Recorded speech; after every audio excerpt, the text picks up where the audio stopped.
अर्थव्यवस्थेचा कणा फुटपाथवर आहे. मदतीची आता प्रशासन त्यांच्यावर हातोडा चालवित आहे.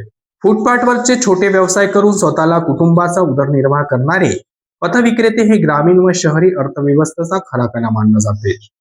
मात्र प्रत्यक्षात या कण्यावरच आज प्रशासकीय अनास्थेचा आणि दुर्लक्षाचा हातोडा पडत असल्याचे चित्र दिसत आहे. झुणका भाकर, चहा नाश्ता, भजीवडे, पानपट्टी, फळे व भाजीपाला विक्री असे व्यावसायिकांवर अवलंबून असलेल्या हजारो कष्टकऱ्यांचे प्रश्न पुन्हा एकदा गंभीरपणे पुढे आले आहेत. स्वातंत्र्याच्या 78 वर्षानंतरही असंघटित क्षेत्रातील या घटकांचे पुनर्वसन केवळ धोरणे आणि कागदपत्र पुरतेच मर्यादित राहिले आहे.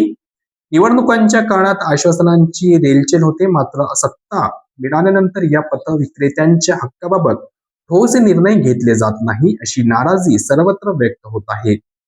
शहर सुशोभीकरण, वाहतूक नियोजन आणि विकासांच्या नावाखाली प्रशासनाकडून वारंवार अतिक्रमण हटाव मोहीम राबवल्या जातात. या कारवायांमध्ये पथविक्रेत्यांची दुकाने तोडली जातात, साहित्य जप्त केले जाते आणि हातावर पोट असणाऱ्या कुटुंबांना अचानक रस्त्यावर आणले जाते.